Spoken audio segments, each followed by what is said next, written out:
türbelerin görüyorsunuz halini çekiyor. Resimden kendisi konuştuğu için benim fazla bir şey.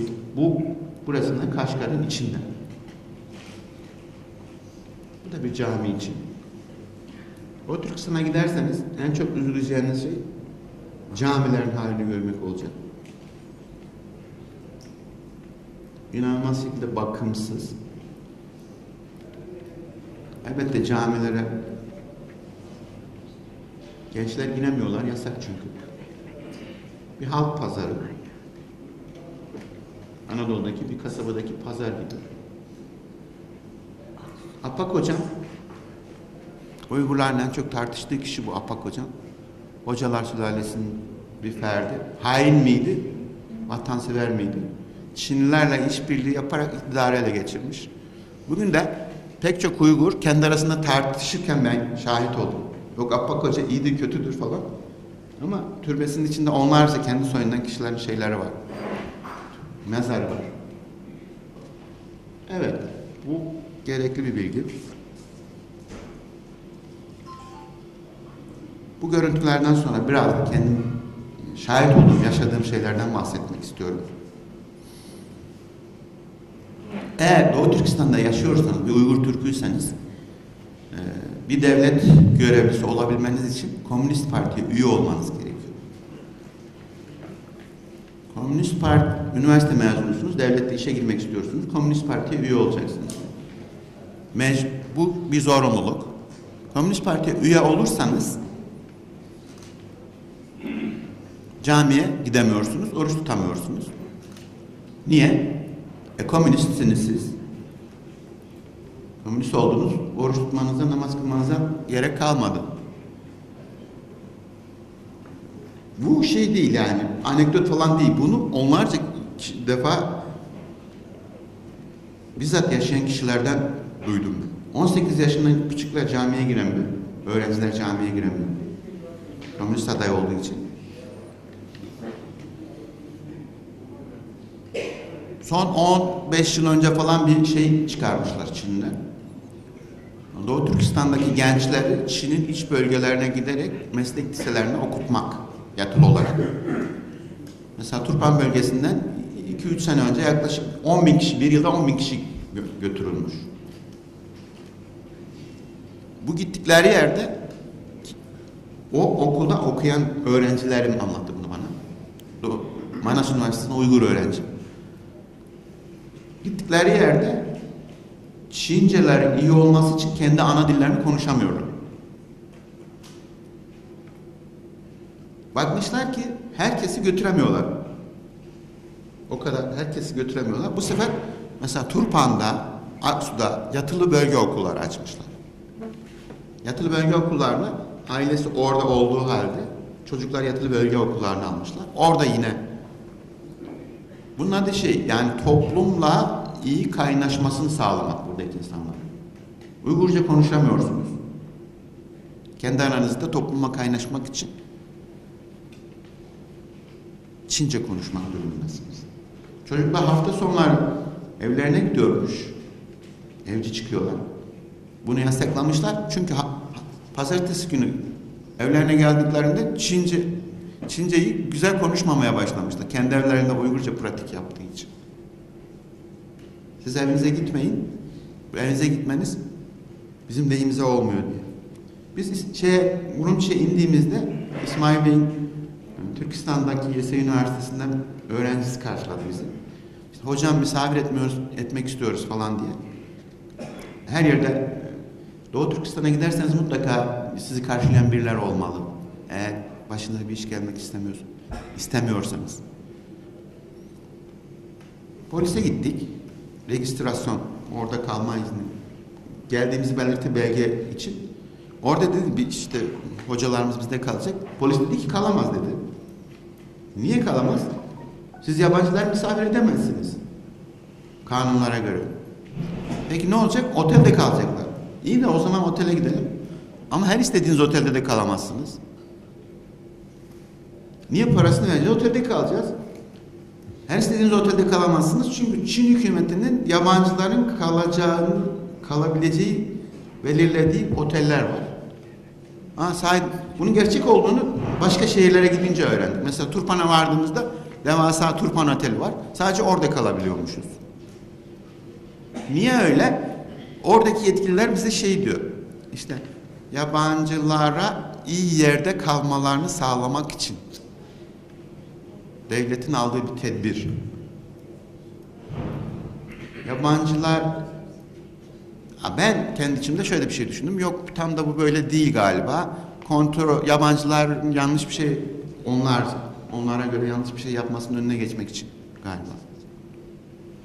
O Türkistan'da mesela Facebook'a giremiyorsunuz değil mi? Facebook yasak çünkü. İnternette de yabancılar, internet kafeler var gittiğiniz yerlerde. Ama internet kafelerde yabancılar giremiyorlar. Biz mesela e-postalarımıza tanıdıklarımızın girdiği internet aracılığıyla girebildik ancak. Tabii ki her gittiğimiz yerde Türkiye'den geldiğimizi söyleyince inanılmaz kapılar açıldı bize. Yani Doğu Türkistan'da insanların aşık olduğu dünyada bir yer varsa Türkiye. Ama herkes için geçerli bu. En çok zorlandığımız şeylerden bir tanesi zoraki herkesin bize yemek yedirmesi. Ya yeni yedik, karnımız tok. Bir de Uygur mutfağı dünyanın en zengin mutfaklarından bir tanesi. Ama o kadar hamur işi var ki. O yemekler yemezsen insanların kalbi kırılacak. Yedik yani. 3-4 kilo fazlayla döndük. Ne yapalım? Sağ olsunlar. Ama onlar, anladım ki mesela işte benim babam İstanbul'a gitmişti. Orada bir hafta misafir olmuştu. Onu hani bizim dedelerimizin askerlik anısını anlattığı gibi anlatıyor. Güzel bir şey bu bizim açımızdan. Dursuncan camiye giderken genç, bizim rehberimiz olan kardeşimiz, siz gidin ben sonra geliyorum falan dedi. Sonra dedi bizimle niye gelmedin falan. Caminin dedi kapısında görevliler var. Sizin ne olduğumu görürse başımın iş yiyecek. Onun için sizden gizli gidiyorum falan. İşte o Dursuncan'a dedim ki ya sen bir Çinliyle evlenir misin? Vallahi ben öldürseler gene evlenmem. Kimle evlenirse sadece bir Uygur'la evlenirim. Ya başka yani birileriyle daha evlenmen lazım falan. Ya Türkiye'yle de evlenebilirim falan dedi yani. Düşünebiliyor musunuz? Tabii ki bir Uygur kızı bir Çinliyle evlenemez yani. Bu iyi yani. Yani gelecekten umut var olmamıza sebep bir şey bu. Çinlilerle Uygurlar hiçbir zaman katışamıyorlar, karılamıyorlar. İnançları farklı. Her şeyleri farklı. Yani tabii ki Doğu Türkistan'da Uygurlar asimile oluyorlar. Ama bu asimile olma şeyleri Çinlilerle karışma yoluyla olmuyor. Nasıl oluyor? Lise çağında her çocuğu olan kişi, biz üniversitede hocayız, bilimsel araştırma yapıyoruz orada. Onu söyleyince, lütfen benim çocuğumun buradan çıkmasına yardımcı olur musunuz? Bizden en çok ricada bulunulan şey bu oldu. Niye? Pasport almak çok zor. Bir de dışarı giden çocuklar, gençler %90 ihtimalle geri dönmüyorlar. Doğu Türkistan altın bir kafes, altın bir tas var elinizde, içinde su yok. Altından kafesiniz var, hareket edemiyorsunuz etrafınızda, kanadınız yok yani, yürüyemiyorsunuz. O kadar kıymetli ki Doğu Türkistan. Dedim ya, dünyanın en güzel sebzesi, meyvesi yetişiyor. Doğu Türkistan toprakları yaklaşık Türkiye'nin 2 katı büyüklüğünde. Ama Taklamakan çölü var. Dünyanın en büyük çöllerden bir tanesi. Bu toprakların 1.600.000 kilometre kare toprağın yaklaşık %6-7'si ancak işlenebilir vaziyette. O yüzden de tabii ki nüfus ancak 20-25 milyon civarında. Bu nüfus Çinler lehine. Çin'in iç taraflarından Doğu Türkistan'a göç oluyor. Doğu Türkistan'dan Uygurlar yurt dışına kaçıyor. Kaçmak zorunda kalıyorlar. Gidenler bir daha gelmiyor.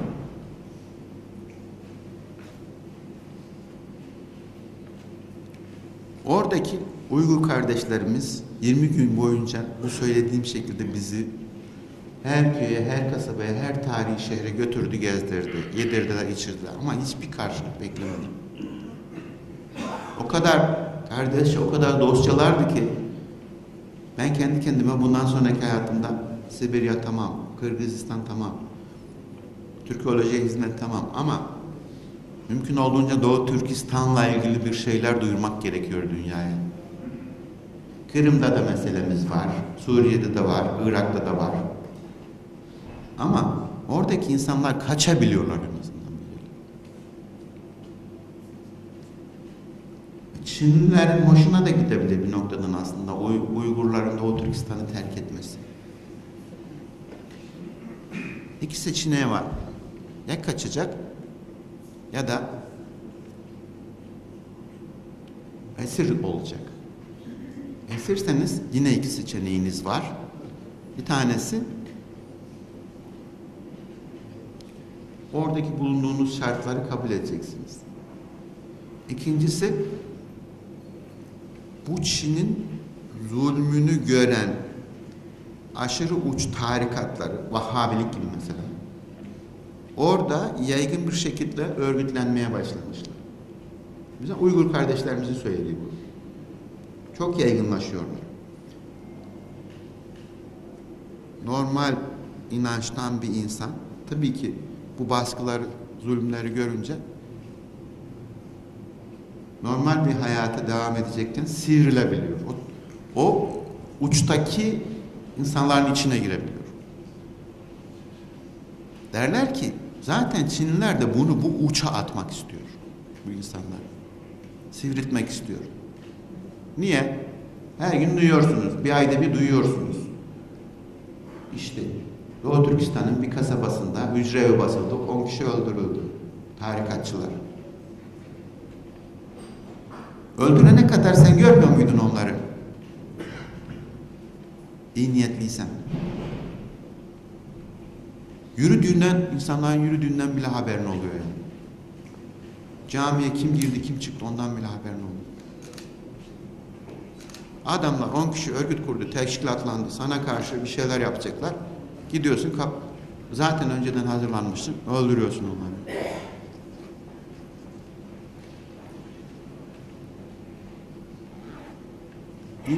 Yirmi gün geçti, helalleştik. Oradaki Kaşgar'daki kardeşlerimiz bizi sınıra kadar getirdiler.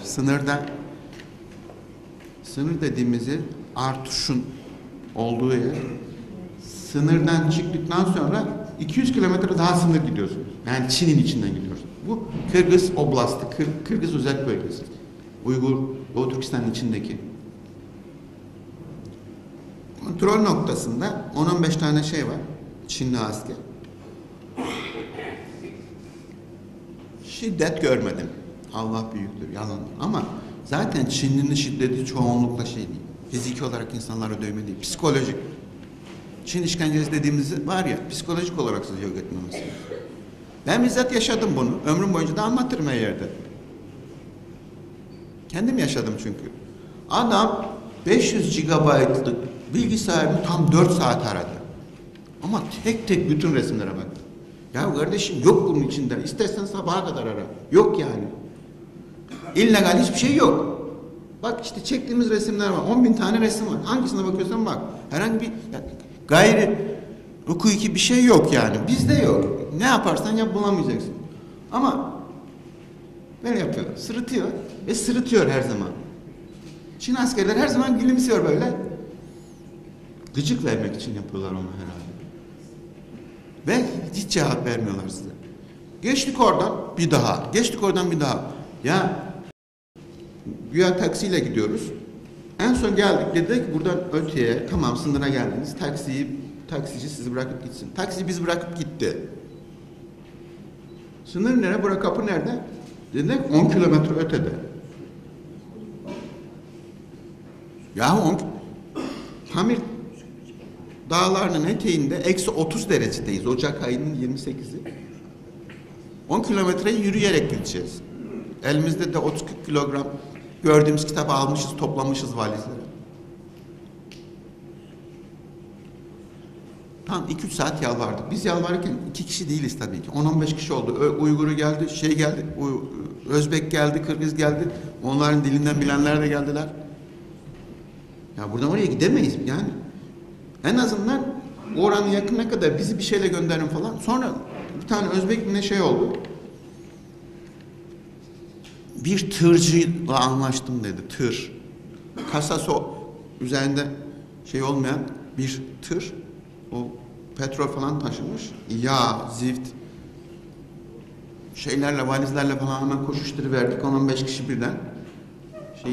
Kendimizi İsmail tuttu beni, fırlattı kasanın üstüne falan. İsmail ileriye biz. Orada anladım ki yola böyle adamla gideceksin. İşte kendisini çektik falan. Tırcı da götürdü bizi, bıraktı bir yere kadar. Ama nasıl şükrettik yani kurtuluyoruz diye. Meğerse tırcının bıraktığı yerden de daha 2 kilometre öteymiş bizim sınır. Artık bunu ölsek de sürünerek şundan bunlar. Valizler, şeyler falan kırıldı tabii. Tekerlekler falan sürünerek. Dedim ki ilk gördüğüm Kırgız'a sarılacağım. Kırgızistan'a giriyoruz. Gittik, dondu tabii ellerimiz falan. Kırgız asker bizi karşıladı. 2 metre boyunda, 150 kilo ağırlığında. Sarıldım böyle çınara sarılır gibi, ağır kardeşim falan. Şaşırdı adam, ne oluyor falan dedi. Ya dedik oradan çıktık ya, onun için dua ediyoruz falan diye. 24 saat sürdü yani bir sınırdan çıkmamız yani. Hiçbir sözden, yani hiçbir suçumuz falan yok ki. Çıkacağız yani. Çıkıp gideceğiz. Adamlar bana değil yani. Bana özel, İsmail özel bir şey değil yani. Herkese herhalde şey yani. Böyle zulmetmekten hoşlanıyor. Veya kendisini öyle tanınmasını istiyor. Veya haber anlamıyor. Anlaşılır gibi değil yani. Öbür yandan da şey yapıyor yani. Eski bir taş olsa bile etrafını çevirmiş, turistler için cazip alana getirmiş, bileti satıp gösteriyor size. İnanılmaz turist çekme çabası var Çin'de. Yani küçük küçük şeyler bile, tarihi değerler olmayan şeyler bile turistik alan diye ilan etmişler. Bileti veriyorlar, satıyorlar, size oraları gösteriyorlar işte, ne olduğunu yazmışlar falan. Bir yandan onu yapıyorlar, bir yandan da böyle işkence yapıyorlar. Nasıl olacak? Yani ben 2 kızım, 2 oğlum var, 4 çocuğum var. Oradaki Uygur kardeşlerimden en azından 10 tanesi yalvardı bana ki, bize yalvardı ki çocuğumun buradan çıkmasına yardım et. O biliyor ki çocuğu daha gelmeyecek. Şimdi ben kendim düşünüyorum. Ben çocuğumu Türkiye'den çıkarmak istiyorum ve bir daha onu görmeyeceğim. Bu korkunç bir şey aslında yani. Çaresizliğin son noktası yani. İnsan çocuğunu bir daha görmemek üzere gönderiyorsa niye gönderiyor? Özgür olsun diye gönderiyor. Ya uç noktalara düşecek, öldürülecek çocuğu. Biz artık orta yaşa geldik. Biz yaşlandık. Bari çocuğumuz kurtulsun. Söylenen şey bu yani herkes tarafından. O zamandan beri düşünürüm ben. Oradan geldiğimden beri. Tamam, ben bir bilim adamı olarak işte şu anda yaptığım belki benim için iyi bir şey de. Bu Uygurlar ne yapsın ki bu? Ne yapabilir Uygurlar diye düşünüyorum kendi kendime. Ben onların derdini anlatayım. Sıkıntılarını anlatayım. Ama onlar ne yapabilir? Dışarıdakiler ne yapabilir? Yani Amerika, Rusya birileri Çin'e, Uygurlara kötü muamele ediyorsunuz diye savaşacak hali yok. Bizim de Çin'e savaşacak halimiz yok. Ama en azından bu kardeşlerimizin davasının Türk dünyasının bir numaralı meselesi olduğu bilincinde olmalıyız.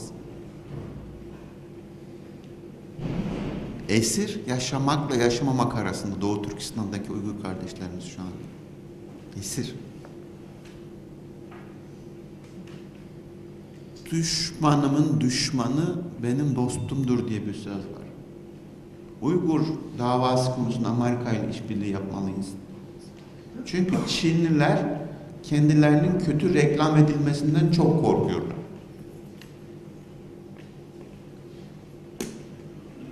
Türkiye'de de Çinliler şunu yaptı bunu yaptı denmesinden hoşlanmaz. Biz de demiyoruz ya iyi yani. Bir köpek kuyuya düştü 10 gün sonra çıkarttık. Çıkar al. Sever mi köpekler, kediler? Ama insan, önce insan.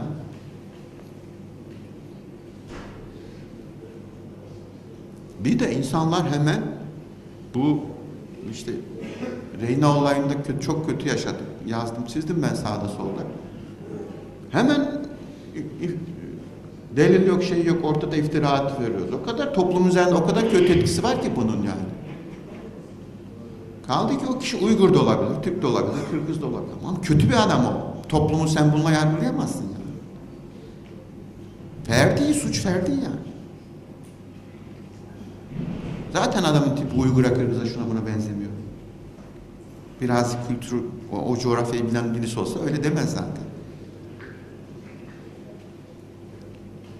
Ne yapabiliriz, ne yapabiliriz? Yani dünyanın her yerinde, her zaman bu meselenin romantik bir mesele olmadığını, insanların hayatıyla ilgili bir mesele olduğunu, insanların özgürlüğüyle ilgili bir mesele olduğunu, her yer Çinlilerle de işbirliği yapmalıyız. İnsan haklarına sahip olan Çinlilerle işbirliği yapmalıyız.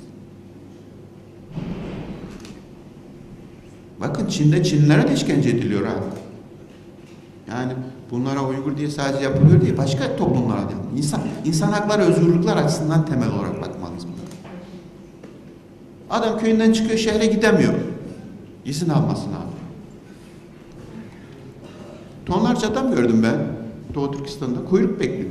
Pasaportunu gösteriyor. Şehre girmek için. Ya bu böyle bir şey olabilir mi? Var, evet. Ben yaşadım yani. Başka biri anlatmadı. Ben kendim yaşadım. Köylü. Çinli köylü. Çinli şehrine gidemiyor ya.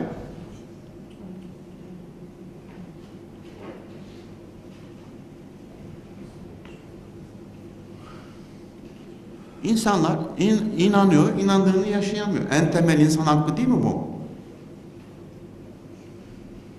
Camiye gidemiyor insanlar. Komünistmiş. Ya adam komünist olmasa iş vermiyorsun. Tamam, sen partine üye olmak zorunda işe girmek için. Üniversite bitirmiş.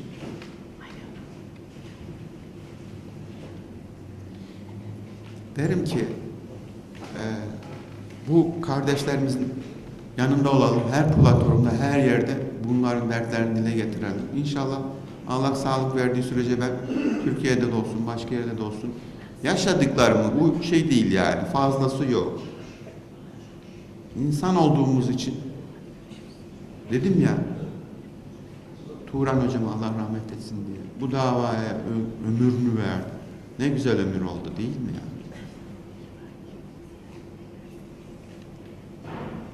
Dertlerimizi öyle getirdi. Son bir şeyden bahsetmek istiyorum. Doğu Türkistan'da en büyük Türk kahramanı kim dersiniz? Polat Alemdar.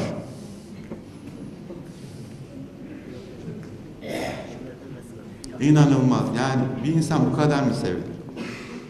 Geceleri farklı saate denk geldiği için Kurtlar Vadisi dizisi. Geceleri birisi uyumuyor, CD'yi alıyor, sabah bir bakıyorsun sokakta o gecenin şeyleri satılıyor.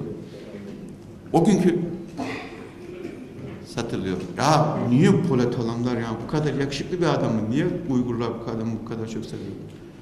Epeyce adama sordum ben bunu. Tabii ki Polat, sonradan öğrendim ki Doğu Türklerden tarafta olmuş yani birkaç bölümde onlarla ilgili bir şeyler de yapmış.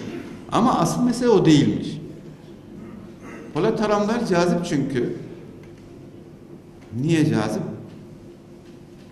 Şimdi şey diyor Uygurlar, biz Çin filmlerini seyrediyoruz ya. Orada Çin filmlerinde işte şeyler vardı, karate olayları vardı. Uçuyor, 100 metre sonra tak tekmeyle vuruyor. Ve rakibini öyle yeniyor. Uygurlar diyor ki, bu şey çok saçma bir şey. Böyle bir şey gerçek değil yani. Gerçek olan şey şu. Polat Alemdar Memati tak tak bitti. Yani anında olayı bitirme gerçekliği var. Yani Polat Alemdar yakışıklı olduğu için değil de kolayca işini bitiriyor ve gerçekçi yollardan bitiriyor. Tüm Türk dünyasında tabii ki Türk dizileri inanılmaz revaçta. Tüm Asya'da. Bence biraz daha o dizilerde o coğrafyaya hitap ettiği için daha Türk kültürü işlense, yani şu anda bizim siyaset politikamız şu bu etkilemiyor o dünyayı. Belki Balkanlarda da öyleymiş, bilmiyorum.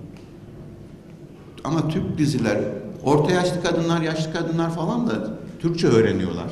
O diziler izleyebilmek için. İzleye izleye Türkçelerini geliştiriyorlar.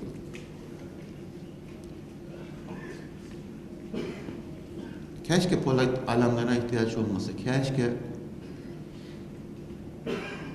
daha hayatını özgürce yaşayabilse oradaki kardeşlerimiz. Hanzo ya önüne gelene Hanzo diyor Uygurlar. Tövbe yarabbim ne? Meğerse Hanzo Çinli demekmiş. Oraya gidince öğrendim. Hanzo, Han soyundan olan, Han kökünden olan demekmiş yani. Hani biz Türkçe Hanzo deyince İsmail'le bu çok hoşumuza gitti. Vay Hanzo vay falan diye kendi kendimize 20 gün önce espri yaptık yani. Bir tane taksiye biniyorsun, tasmayı tak diyor. Tövbe yarabbim yani. Tasma takmak Uygurca'da yani kemer takmak anlamına geliyor. Bizde tasma takmak daha çok başka bir şey biliyorsunuz yani. Böyle dilde de şeyler oluyor. Uygurlar yuan, Çin parası yuan. Uygurlar buna köy diyor. Şimdi Kumul'da Han Sarayı'na gittim. Orada var. Sultanın elbisesi var, sarığı falan, sopası var. Onların hepsini giydim. 5 yuan ödedim. Ondan sonra da altına yazdım. 5 köye sultan oldum. 5 yuana yani. Aslında ama buradaki köy bizde başka anlama geldiği için böyle. Allah inşallah bundan sonra daha güzel günler nasip eylesin Doğu Türkistan'daki kardeşlerimize. Lütfen eli kalem tutanlar, dili söz tutanlar bu dava konusunda canımızdır, ciğerimiz. Ya ben hissettim orada. Önceden bir hayat, reenkarnasyona falan inanmam. Hamdolsun, elhamdülillah iyi, sağlam inançlı bir Müslümanım ben ya. Ama orada şöyle bir şey oldu. Sanki önceden bir hayatım olmuş ve ben Uygurmuşum. Çok güzel bir duygu tabii ki. Ve her gören Uygur da bana sordu. Bu İsmail Efendi'nin misiniz siz? Tercüman mısınız? Yani ben Uygur zannediyorum. Çok mutlu oluyordum. İsmail sen yabancısın falan diye espri yapıyordum. Beni dinlediğiniz için teşekkür ediyorum.